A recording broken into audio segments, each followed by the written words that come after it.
विजय जी, प्रधानमंत्री नरेंद्र मोदी यानी कि सत्ता में आने के बाद से ही इस बात की लगातार वकालत कर रहे हैं कि वन नेशन वन इलेक्शन होना चाहिए। आप सहमत हैं? देखिए, सबसे पहली बात तो ये कि वकालत नहीं कर रहे हैं मोदी जी, वो षड्यंत्र कर रहे हैं। वो षड्यंत्र कर रहे हैं इस देश की व्यवस्थाओं के खिलाफ, जिस तरह से अमेरिका में ट्रंप ने किया था खुद को तानाशाह घोषित करने के लिए। ये तानाशाही की तरफ सरकार की मंशा को दर्शाता है। और ये हम इसलिए कह रहे हैं क्योंकि मोदी जी के अगर हम पिछले कामों का आकलन करें तो सरकार कहती कुछ है और करती कुछ है। 2014 में इन्होंने जो वादे किए थे कि अच्छे दिन आएंगे, तो देश के बुरे दिन आ गए। इन्होंने कहा 2 करोड़ रोजगार हर साल देंगे, लेकिन ऑन रिकॉर्ड नहीं, लेकिन मेरा सवाल विजय जी इस पर नहीं है। मेरा सवाल बड़ा सीधा है और मैं ये जानना चाहता हूं कि अगर वन नेशन वन इलेक्शन लागू हो जाता है तो इसमें नुकसान है या फायदा देश का? सरकार की बात नहीं कर रहा। देखिए, अगर ये बैलेट पत्रों के द्वारा होता है, मत पत्रों के द्वारा, तो इससे देश को फायदा है। लेकिन अगर ये ईवीएम के द्वारा चुनाव होता है एक देश और एक चुनाव व्यवस्था के तहत, तो इससे देश को बड़ा भारी नुकसान है। तो ईवीएम पर मतलब अभी भी आप सवाल खड़ा कर रहे हैं? फिर तो ईवीएम पर आप अभी भी सवाल खड़ा कर रहे हैं? खड़ा करने की क्या बात है? कोई ईवीएम कोई भगवान का वो है क्या आदेश? ईवीएम, बहुत जिन देशों ने ईवीएम का प्रयोग किया था पहले, वो अब फिर से मतपत्रों पर आ गए। नहीं, लेकिन कर्नाटक में आप जीत जाते हैं तब आप एक बार भी नहीं कहते कि ईवीएम से होना चाहिए नहीं होना चाहिए। सवाल तो तब भी उठना चाहिए ना। सुनिए, ना ये कोई जवाब है ना ये कोई सवाल है।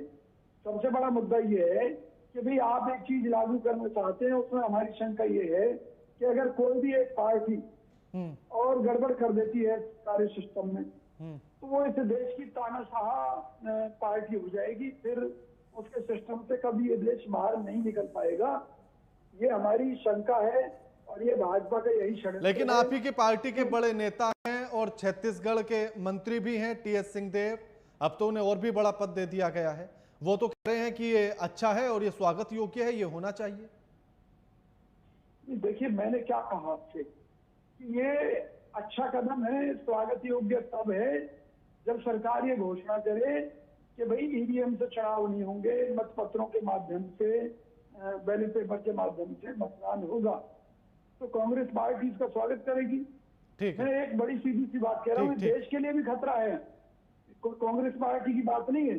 अगर मान लीजिए कल को हमारी सरकार आ गई और हमने सिस्टम में गड़बड़ कर दी ईवीएम में, तब क्या करेंगे लोग? तो सबसे बड़ा मुद्दा ये है, हमें मोदी जी का दर्द मालूम है। मोदी जी को समझ में आ चुका है कि वो मध्य प्रदेश हारने जा रहे हैं, वो छत्तीसगढ़ हारने जा रहे हैं, वो हरियाणा हारने जा रहे हैं, वो राजस्थान हारने जा रहे हैं।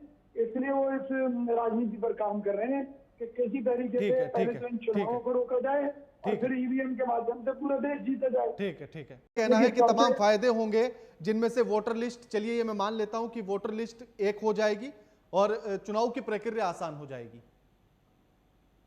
नहीं, मेरे को तो ये समझ में नहीं आता कि ये इतने बड़े बड़े झूठ कैसे बोल लेते हैं। मैं ये कह रहा हूँ कि एक वोटर लिस्ट अरे आपको समझ में क्या आता है भाई साहब? कह रहे हैं कि इनको अलग अलग वोटर लिस्ट क्या मेंटेन करनी पड़ती है निर्वाचन विभाग को। अजीब बात करें आप। हाँ, देखिए, मैं ये कहना चाह रहा हूँ कि आपने एक वोटर लिस्ट बनाई नेशनल लेवल की, तो उसी में विधानसभा भी है, उसी में जो है नगर निगम भी है, तो उनको अलग अलग मेंटेन करने में दिक्कत क्या है? सूची तो एक ही है ना। पहली बात तो ये झूठ है कि उससे कोई बहुत बड़ा इफेक्ट पड़ रहा है देश के ऊपर। दूसरी चीज ये कहते हैं कि भाई हम तो इसलिए कर रहे हैं कि पैसा बचेगा, बहुत अच्छी बात है, हम क्यों मना कर रहे हैं? आप कीजिए, हम यही तो कह रहे हैं, ईवीएम की जगह मतपत्रों से कीजिए, उसमें कौन सा देश का नुकसान हो जाएगा? तो राजस्थान में आप मतपत्र से करवाएंगे चुनाव? दूसरी चीज ये, छत्तीसगढ़ में आप कैसे चुनाव करवाएंगे, ये बता दीजिए।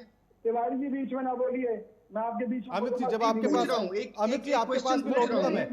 अमित जी आपके पास लौटूंगा मैं। एक बात पूरी कर रहा हूँ मैं अपनी भाई। हाँ, बोलिए। मैं ये कह रहा हूँ, इस भ्रष्ट बेईमान सरकार ने कहा था कि एक देश एक टैक्स व्यवस्था। 18% जीएसटी का विरोध करते थे, 28% तक लगा दी और पेट्रोल डीजल को उससे बाहर रख के आज भी लूट रहे हैं।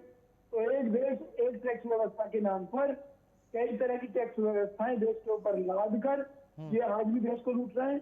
तो इनकी ये जो कथित योजना है, ये एक फैलावा है, ये केवल तानाशाही की तरफ बढ़ते हुए कदम है, जिसके माध्यम से ईवीएम में गड़बड़ करके एक बार में पूरी व्यवस्था को भारतीय जनता पार्टी की तरफ सरकार कैप्चर करना चाहती है। विजय जी, क्या वन नेशन वन इलेक्शन से सवाल ना कर सके, विजय जी के मुद्दे पर सवाल ना कर विजय जी, क्या वन नेशन वन इलेक्शन से यह खतरा मंडराता है कि जो केंद्र में सरकार होगी या जिस पार्टी की सरकार होगी, अगर उसके प्रति जनता का सकारात्मक रवैया है तो फिर पूरे देश में ज्यादातर सरकारें उसी की बनेंगी अगर एक बार चुनाव होगा तो? क्या इस बात का डर सताता है?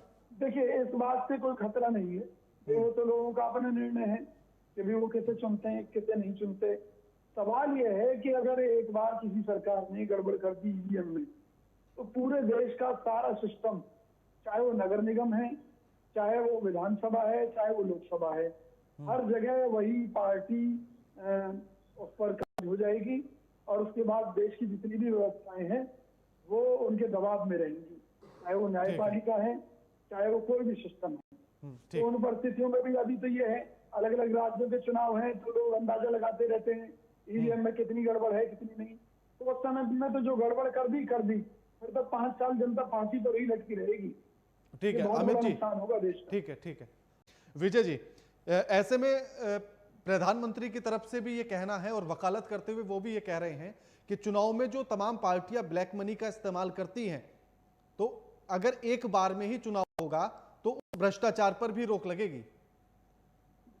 देखिए, माननीय मोदी जी बड़ी सफाई के साथ झूठ बोलते हैं। उन्होंने तो ये भी कहा था कि विदेशों से काला धन मान्यवर झूठ तो आप बोलते हैं। आज मान्यवर झूठ तो आप बोलते हैं। हर मंच अमित से जी, झूठ लौटूंगा बोलते आपके हैं। पास में। अमित जी आपके पास आऊंगा। विजय जी अपनी बात पूरी कीजिए। देखिए, उन्होंने कहा था विदेशों से काला धन लेकर आएंगे, तो वो जुमला साबित हुआ। इस तरह से ये भी जुमला है कि इसमें काले धन का इस्तेमाल नहीं होगा, क्योंकि 2014 में देश और दुनिया की सबसे गरीब पार्टी थी भारतीय जनता पार्टी। आज देश और दुनिया की सबसे अमीर पार्टी बन चुकी है। और हम तो बड़ी सीधी सी बात कह रहे हैं। अभी मेरे भाई ने एक बात कही थी, विकास कार्य प्रभावित होते हैं, आचार संहिता लग जाती है।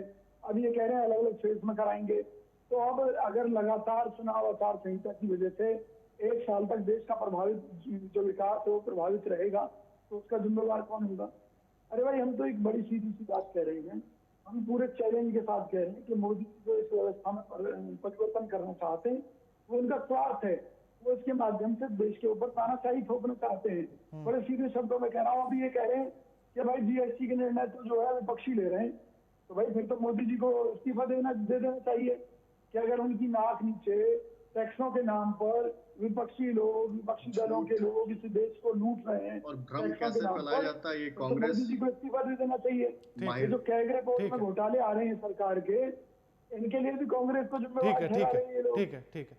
देखिए ना क्या देश के हालात हो चुके हैं आज। बिल्कुल अमित जी, बिल्कुल हाँ। विजय जी, लास्ट सवाल आपसे, और सवाल यही कि अगर चर्चा में विपक्ष को भी शामिल किया जा रहा है तो आप उसमें अपनी राय रख सकते हैं। देखिए, इन्हें किसी की सलाह चाहिए ही नहीं। ये एक तानाशाही वाली सरकार है।